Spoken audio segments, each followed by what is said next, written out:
गोसाई श्री विठलनाथ जी रोज दीक्षा देते थे।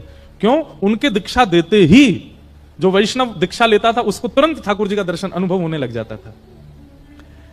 और नियम बना लिया कि जब तक दीक्षा एक वैष्णव नहीं बनाऊंगा तब तक जलपान नहीं करूंगा। एक बार क्या हुआ, आज पता नहीं क्या ऐसा योग था, बहुत गर्मी पड़ रही थी, लोग बाग घरों से निकले ही नहीं, कोई गोसाई जी के पास आया नहीं। मध्याह्न का समय हो गया, गोसाई जी भूखे बैठे। क्यों? रोज ब्रह्म संबंध देते हैं फिर कुछ पाते हैं। तभी आप गोविंद कुंड है गिरिराज जी में, वहां जाकर के बैठ गए और गोविंद कुंड में 2 हंस घूम रहे थे। आपने मन में विचार किया, आज तक मानवों को ठाकुर जी का दर्शन कराया है ब्रह्म संबंध देके, इन जीवों का भी तो अधिकार है।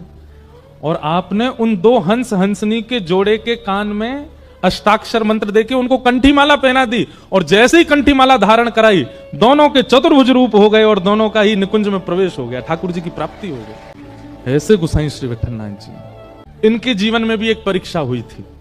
कृष्णदास अधिकारी जी थे, उनसे इनकी किसी बात पर अनबन हो गई और श्री कृष्णदास अधिकारी जी ने, इनके जो दूसरे भाई थे गोपीनाथ जी, उनका भगवत धाम गमन हो गया था।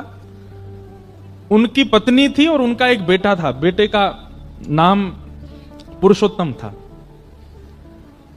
इन्होंने पूरे गोवर्धन के वैष्णवों को इकट्ठा किया और इकट्ठा करके कहा, भैया देखो, महाप्रभु जी के दूसरे पुत्र श्री गोपीनाथ जी जो कि भगवत धाम गमन हो गया, उन पर थोड़ी दया आनी चाहिए कि नहीं? ये पूरी सेवा श्रीनाथ जी की गोसाई जी करते हैं, उनका बेटा बेचारा वो सेवा में नहीं जा पाता है। आप सब लोगों को आवाज उठानी चाहिए और गोपीनाथ जी की पत्नी और उनके बेटे को ठाकुर जी की सेवा का अधिकार मिलना चाहिए। तो कई लोगों ने इस बात का समर्थन किया और समर्थन के भाव से गोसाई श्री विठलनाथ जी को ठाकुर जी से कुछ समय के लिए दूर कर दिया।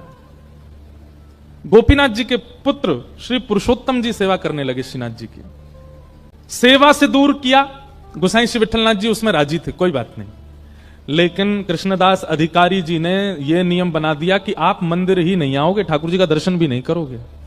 अच्छा, ये सब लीला श्रीनाथ जी ने ही प्रकट की थी। हमने एक बात कही ना, ठाकुर जी सीधो सीधो तो कछु चलन देंगे ही नहीं, कछु ना कछु परीक्षा तो सबकी कराते ही कराते हैं।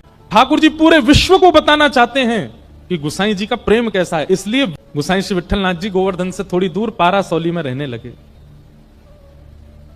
और आप नित्य अपनी कुटिया से निकल के आते और श्री गिरिराज पर्वत पर श्रीनाथ जी की जो ध्वजा थी उसी का ही दर्शन करते और दर्शन करके विरह व्याकुल होकर के वहीं बैठे रहते। बहुत सुंदर लीला है, ध्यान से सुनना। लेकिन ऐसा नहीं है कि विरह केवल भक्त को होता है,